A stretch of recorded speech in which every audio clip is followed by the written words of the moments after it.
Sit down, enjoy the ride because we're having a cold one. Cheers. How's it going, everyone? This is Kevin. Today I want to bring along with me to talk about what pro camera I would get if I only had $2,500 to spend. So let's jump right into it.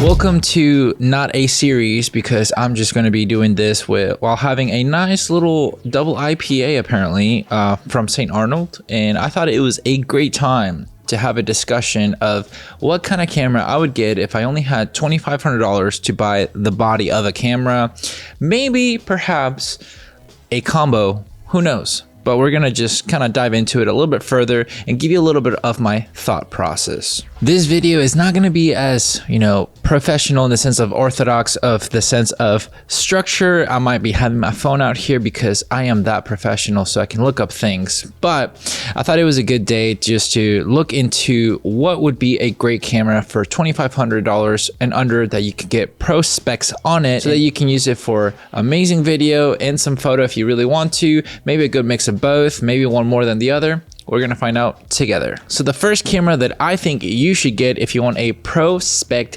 camera for video and photo is the S5 Mark II. But I would honestly get the X version for the couple $200 difference because of the difference that you can get so that you can shoot more pro spec video. It's actually really cool when you see the S5 Mark II X because I genuinely love the blacked out Lumix kind of like little logo that they have on the camera body, because sometimes it's one of the things that I do not like about cameras is having that logo just be so freaking in your face, because you don't want to bring that attention to you. That's what I don't want to do whenever I'm shooting. And as you know, I shoot with a Tamron 35-150, which is not the most ideal lens if you want to be a little bit more in the realm of not showcasing that you're out and about shooting with expensive gear. The A7 IV that I have with the Tamron 35-150 is a great pair, don't get me wrong, but having that big old lens and also the camera saying Sony is a little bit more in the aspect of showcasing that you might have expensive gear and people might want to steal from you, even if you don't want it to happen. So that's one of the downfalls. That's one of the things that I love about the X5 Mark II X is that it has that blacked out. You won't be able to see basically the logo itself on top of the camera, which is awesome. I just honestly love anything that's kind of like fully blacked out or like matte color, whether it's like matte green, matte black, whatever.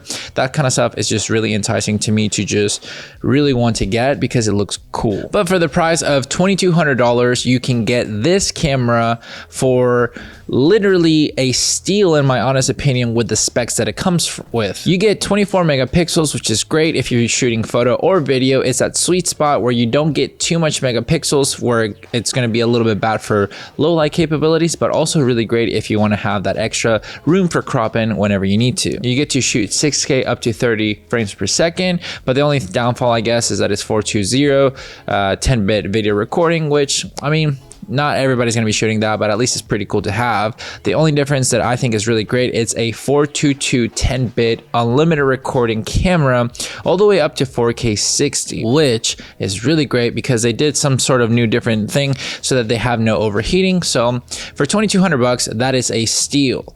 I'm curious to know what it is with a 20 to 60 millimeter lens that they have. It's like a kit lens, I'm guessing. Oh, look at that. $2,500. It's a steal.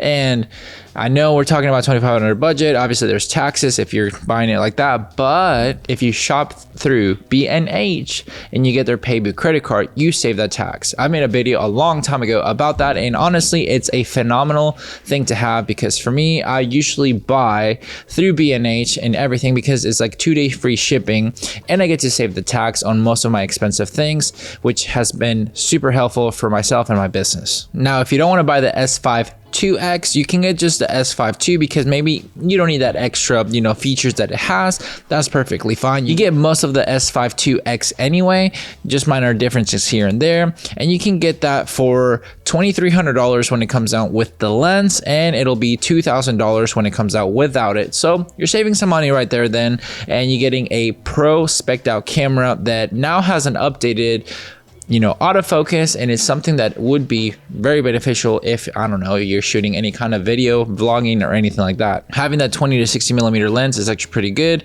I mean, whether it's a 3.5 to 5.6, that's okay. It's a good starter lens. Eventually you can upgrade any lenses that you need, but it's a great lens and camera setup that you can have. If I could only spend $2,500 and not get any lenses, because maybe I already had lenses and it's just something that I'm upgrading to, maybe from an A7 III or A7 II, A7R something, the A7 IV for $2,500 is great. I personally have the A7 IV, not the Lumix. As much as it would have been good to know about the Lumix before I started diving into maybe Sony, would have been a great alternative to go with, but at the time they didn't have the specs out for what you have now. But the A7 IV has been a great camera to have for me. You get to shoot 24 frames per second at 4K, and it's downsampled from 7.2K, which makes it nice and crisp. I do have the crop in the 4K 60, but for me personally, it hasn't been too horrible. Would I have preferred to do the full frame? Yes, but it's not the end of the world. I can still use it and I'm perfectly fine. Pause for a sip break. Gotta add the extra emphasis on the sound for you guys.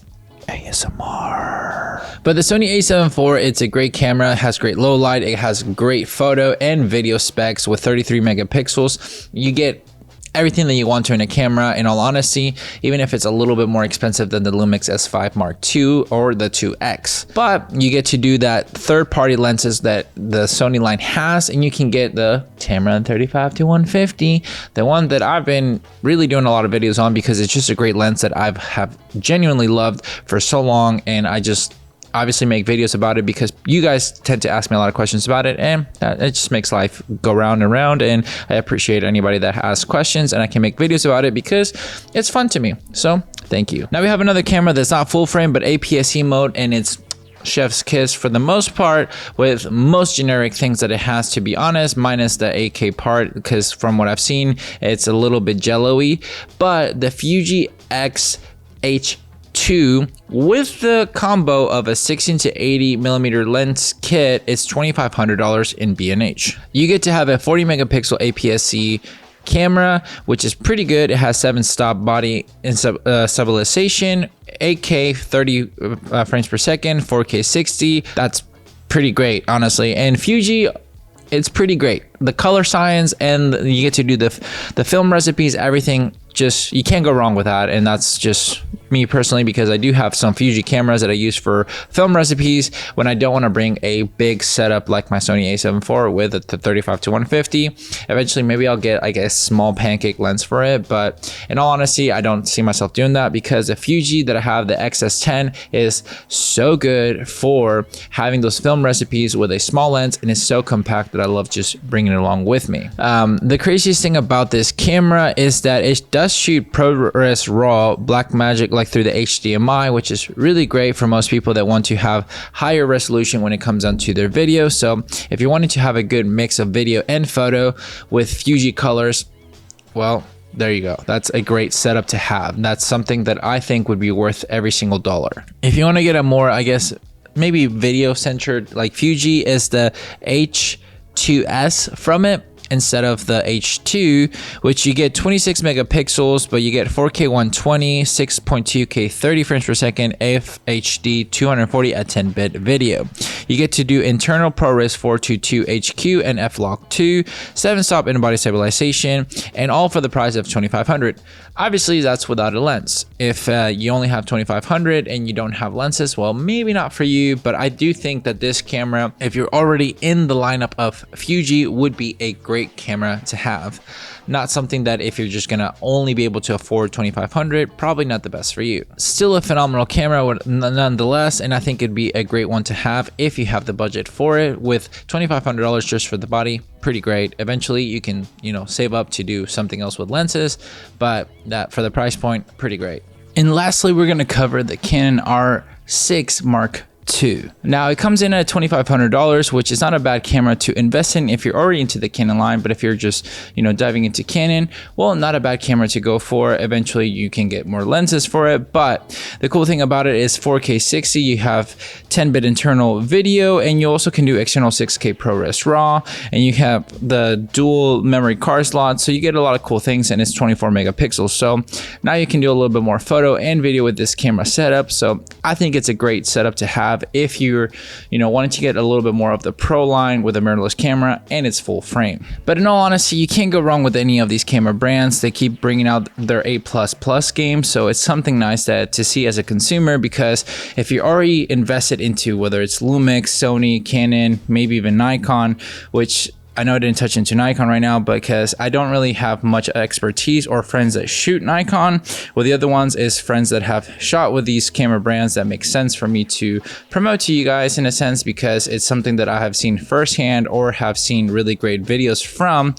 Just makes sense to bring it to you guys. So with that said, I think you won't be missing much if you go with either camera brand of those that we talk. I mean, for me, if I'm really wanting to save money out of those three, I probably would go with the Lumix S5 Mark II or the Mark II X with the lens that it comes with, and then eventually kind of dive into a little bit more with getting more lenses from it. The S5 Mark II and the 2X have really brought a little bit more, specs to the table when it comes down to the pro video capabilities, really great photo, as well as being affordable. I wish Sony would have that a little bit more when it comes down to their full frame size with 10-bit color. There's a reason why I didn't touch into the A7 III or the A7C and all those cameras, because in reality, for what you're getting for the bang for the buck, I mean, in reality, the number one was be the Lumix S5 Mark II or the 2X, and then the A7 IV, and then the R6 Mark II. They're kind of in a tie between that, depending on if you have any lenses for either brand. But that's something that I think would be very beneficial when it comes down to it if you want a pro camera with the specs to be able to do everything you need to for that budget. And now obviously somebody's gonna be in the little comment section going, oh my gosh, but you have to realize that you have all these thousands of dollars of lenses. Yes and no. I mean, like I said, Lumix S5 Mark II, you get camera lens for the 20 to 60, even as a 3.5 to 5.6 is a great starting point with a pro camera for $2,500. The A7 IV, yes, it can be $2,500, but eventually if you already are with Sony, you can get a lot more out of it, and as well with the Canon cameras. So that's just my input. That's something that I would do personally, and like I said, this is more of a chill session to have a drink. So cheers once again. If you're drinking with me or not, that's okay, but that way you can kind of see all my thought process when it comes down to picking a camera. I'm not loyal to any camera brand. Like, despite shooting Sony, if something comes that's better monetarily and efficiently, I'll definitely change. There's no reason on it. I mean, I don't have any contracts with Sony. Maybe one day I might have a contract with a camera brand, but right now, nothing. So it's just my personal input and my thought process behind it. What would be the camera for you if you could only spend $2,500 for a pro camera? Is it Fuji, Lumix, Sony, Canon, maybe even Nikon? I'm not sure.